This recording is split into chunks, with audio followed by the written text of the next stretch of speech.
Hello students, welcome to this video. In this video we'll be looking at strand applied mechanics and substrand, which is known as truss, that will be analyzed using graphical method. The objective of this video is given a truss, we are required to find the reactions at the supports RL and RR, and in order to achieve this objective we have to follow the following steps. We'll be using the Bose notation, we'll draw a load line, we'll draw a polar diagram, and finally we'll draw a funicular polygon, which is also known as a link polygon, in order to find the reactions at the left support and the right support. The second objective is to find the magnitude and the nature of the forces in each member of the stress. Therefore, in order to find the magnitude and the nature of the forces in each member, we will be drawing a force polygon. Then we will find the magnitude of forces in each member, and then we'll conclude the nature of each force, whether each member is in a strut or in tie, that we have learned in our earlier video. And we'll be finding this by using various joints, and I hope you will enjoy today's lesson. So using the dimensions that was given in your worksheet, and that has been uploaded in the Google Classroom and also shared using our Viber group, you have to draw a truss using the dimensions, and that is what I have used to draw the truss, and this is what we call is our space diagram. Now I hope all of you can see that there are three members in this truss, and there is one external force of 60 kilonewton acting downwards at the node of the truss. So this external force will then be countered by the two supports, that is known as the hinge support on the left side and the roller support on the right side. Now in order to keep this truss in equilibrium, the action force is supposed to be equal to the reaction force. So if the action force is going downwards, that is according to the Newton's third law of motion, the reaction force will counter the action force in the opposite direction.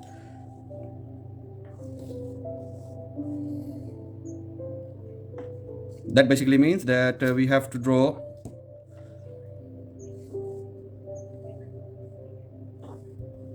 the reaction forces going upwards.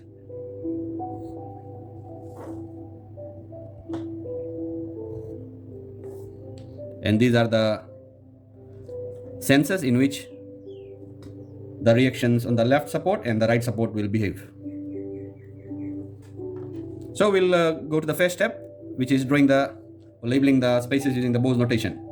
So we'll start from this space. This is space A, that is space B, and that is space C, and finally space D. Now you have noticed that we have used Bose notation, which is known as labeling or notating the spaces in clockwise direction using capital letters starting with letter A. So once I have used the Bose notation, then I can name the members. So this member here is known as AD. So I can use this table and name the first member as AD. The second member is BD. That's BD. And finally the third member is CD. We can also use M is equal to 2J minus 3 to work out whether the member is a stable member. So we have got 1, 2, 3 members. So number of members is 3. Number of joints or nodes is 1, 2, and 3. So 2 into 3 minus 3. 6 minus 3. 2, 3, 6. So the equation balances. Hence we conclude that the truss is in equilibrium. Next we will draw the load line, and in your question the load line is given with the scale of 1 millimeter representing 1 kilonewton. Therefore there is only one external load, hence it is known as AB. So action force is AB, 60 kilonewton going downwards, and the reaction forces are BC, which is known as RR. Always read these in clockwise direction, and the next reaction is CA.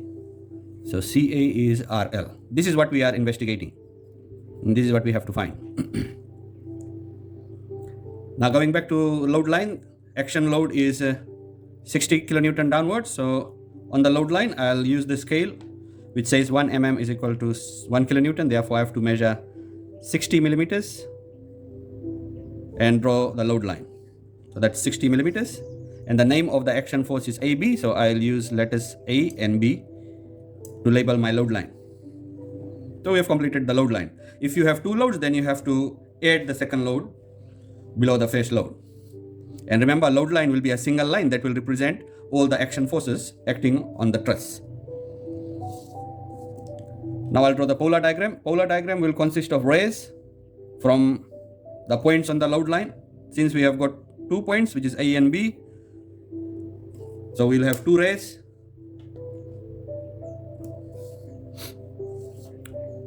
Now we'll move to funicular polygon. Funicular polygon will be drawn in this region.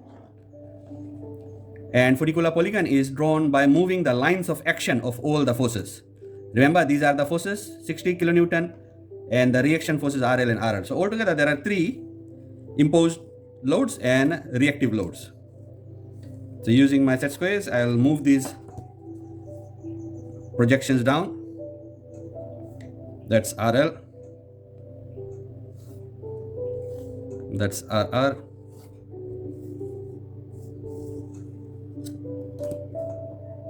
and the load AB, which is 60 kilonewton, is also brought downwards.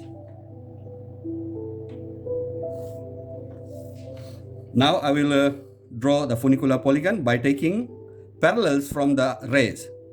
So A0 is the first ray. This will be transferred in space A. So space A is between these two projections, which is RL and 60 kilonewton projection. So I'm taking a line parallel to A0, and that is, remember, it's taken from the polar polygon.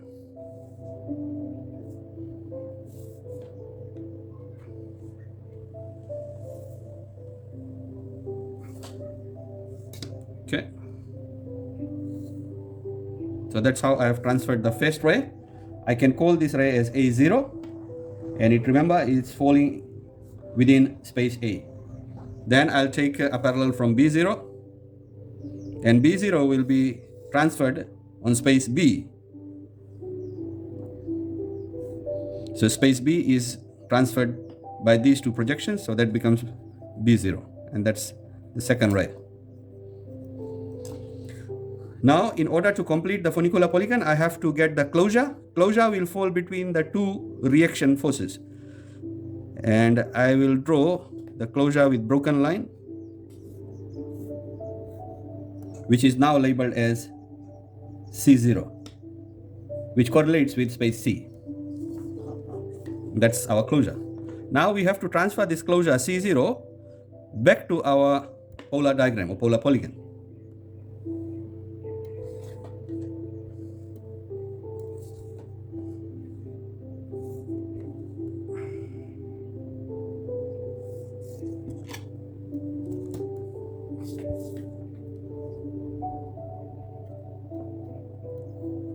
I'm using broken lines to show the closure being transferred from 0, and we locate point C.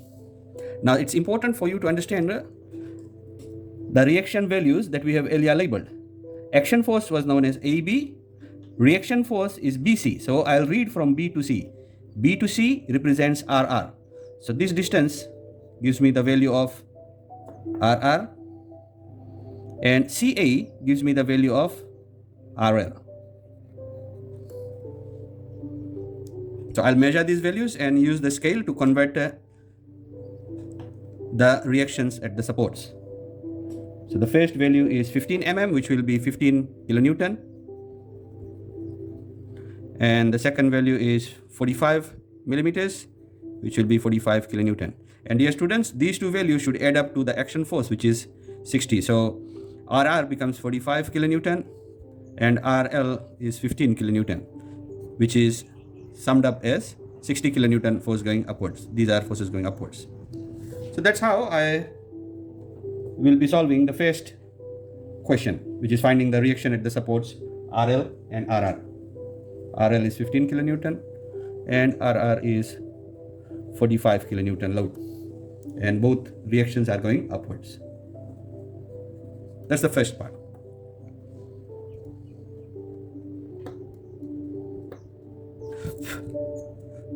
Now the next part of our video is to work out the magnitude and the nature of the forces that we have in this truss.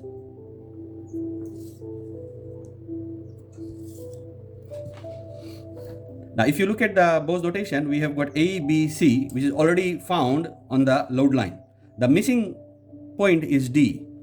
Now in order to find D in our force polygon, we have to look at the common members, that is having D as a letter. So we have AD, BD and also CD. So what we have to do is we have to transfer these forces parallel from the space diagram. So I hope all of you can see the first member AD. So D is unknown, A is known. So I'll transfer this line parallel from the space diagram onto the load line. It's AD, and according to my solution, this is 30 degrees, so this can be transferred down. And I draw a line going outwards in that same direction from A. Then the second member that I will be looking at is BD. B is known, D is unknown. So B is here. I'll take this line parallel to BD and I'll transfer this line from B.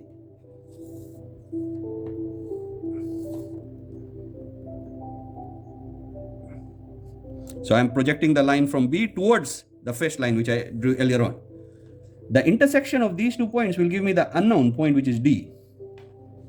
And if you look at CD, CD is a horizontal line. So from C, I can draw a horizontal line which should meet at D. So in this case, it's meeting at D. Let's see, this is D. Now I have completed the force polygon. These are the lines that will be used in the force polygon. Now I'll find the magnitude of the forces. Magnitude means the size of the force or the amount of force acting in each of the members in the truss. So if 60 kilonewton force is imposed on this node, then these members will also have internal stresses, and that is what we are calculating. So the first stress that we'll be looking at is on AD. So AD is here. I look at AD in my drawing and I'll measure that value and I'll use the scale, which is 1 mm representing 1 kilonewton. So in this case, it's 30 mm. So the force on AD will become 30 kilonewton. Since the unit is here, so I'll just write down 30 here. That's my first answer. Likewise, I'll measure the other members of the force diagram. This is 50 mm, so BD will be 50 kilonewton. And the last one is 26 mm, so 26 kilonewton is what member BD will encounter. Now we'll go to the last part of our lesson, which is finding the nature of the internal forces, whether each member is under strut or under tie. In my earlier video, I have talked about how to work out the nature of the forces. I'll quickly review it. Let's say these are the members and these are the joints. If a member exerts forces away from the joint, then it is said to be in tie. And if a member exerts internal forces towards the joint, then the member is said to be under strut or compression. So these are the short forms or abbreviations that we use. So let's see how we can work this out. And when we want to look at the nature of forces, we have to look at each joint or each node of the truss. So the truss has 3 nodes or 3 joints, as we have earlier looked at. That's 1, 2 and 3. Those are the 3 joints. I can number these joints. I can say 1, I can say 2 and 3. So what I can do is I can put a small circle here. That will make my work very easy. And on the second node I can make another circle, and on the third one I can make another circle.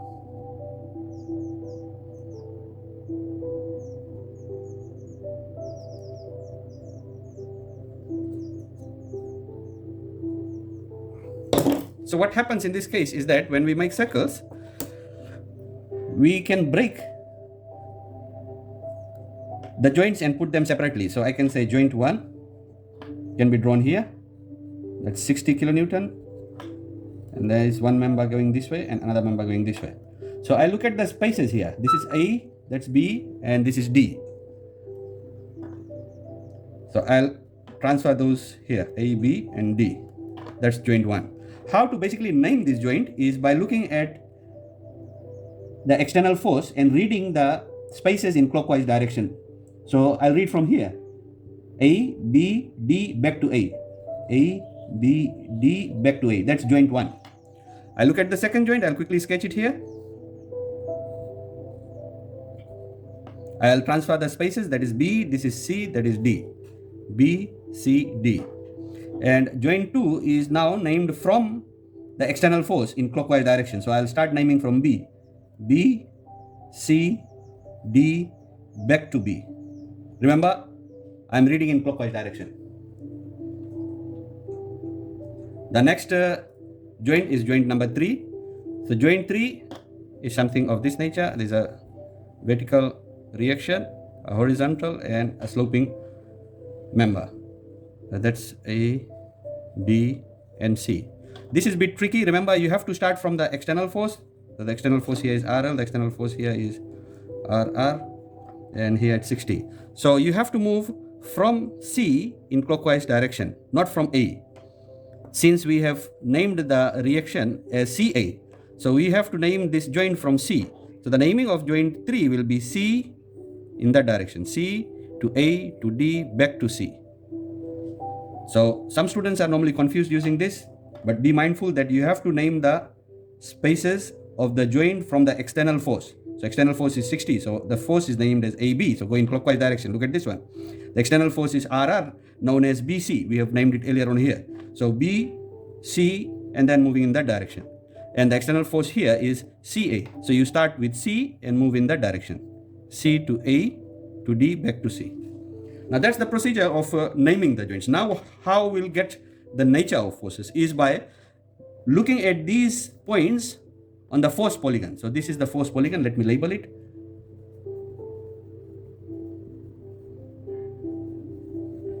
So that's the force polygon, which has points A, B, C, and D. So I'll follow the arrows using this layout, which is A to B goes downwards, B to D goes upwards. So if BD goes upwards, this will also go upwards, parallel to that. Don't forget that. AB goes downwards, so AB goes downwards, BD goes upwards, so that is also going upwards.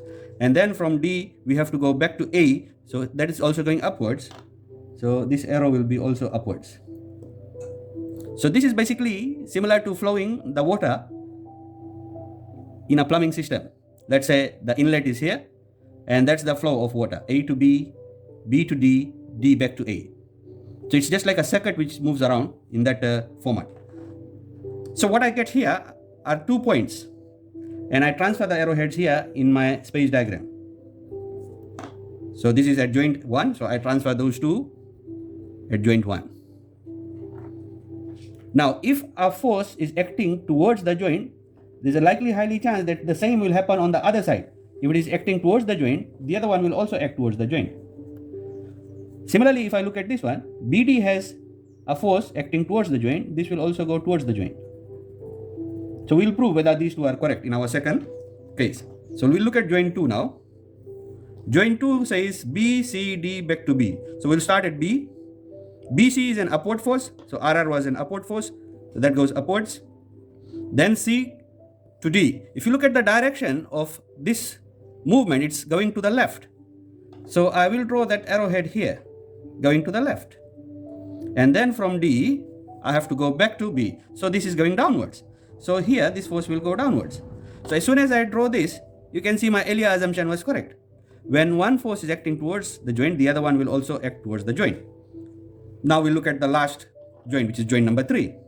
I'll transfer this arrowhead over here at joint 2. And now we'll move to the third joint, which is named as joint CAD back to C. So from C to A going upwards, that's RL going upwards. Then A to D goes downwards. So goes downwards here, meaning towards the joint. And from A to D going downwards, and from D it goes to C. So it goes from D to C, and it's moving on the right hand side. So I transfer it here and I check this one. Initially I drew this force going away from the joint, and this one is also telling me that it will go away from the joint so that the member is balanced. Now we'll go back to the basics, which is talking about whether the member is in tension or in compression. So if the forces are going away from the joints or away from the nodes, then it is a tie or tension. And if internal stresses are going towards the joint, then it is in compression or strut. So let's look at AD. The arrowheads are going towards the joint, so this is in compression, or we can say strut. Let's look at BD. BD has internal stresses going towards the joint, so it is in compression once again, or we can say strut. And finally CD is where the internal forces or internal stresses are going away from the joint, therefore this is in tie or tension. So we can do that over here as well. AD we have said is in a compression, so capital C will be filled in here. You can also put S representing strut. Another word for compression is strut. And BD is also under compression or strut. And finally CD is in tension or tie. Sometimes the questions in the final exam may ask you to state a member that can be replaced by a chain, cable or rope. So any member that is under tension, can be replaced with a cable or a chain. And if a member does not have any dimension, or if 2 points are falling at one particular position, then the member is said to be redundant member, which means it is just given for the sake of structure where there won't be any internal stress. So in this case, we have got three members. Member 1, which is AD, has 30 kilonewton force and is under compression. Member BD is having a force of 50 kilonewton and is in compression, and member CD has 26 kilonewton force and is under tension. So let's quickly recap as to whatever we have learned. Today we have looked at how to find the reactions at the supports at RL and RR, which is reaction on the left and right, and we have used the graphical method of solving truss. And once we have found the reactions at RL and RR from the load line, then we have constructed the force polygon. And the force polygon is the magical diagram where you will be able to identify whether the member is under tension or compression, and you will be also able to find the internal force or the internal stress in each member. So I hope, dear students, you have understood, and wish you all the best and stay safe. Thank you.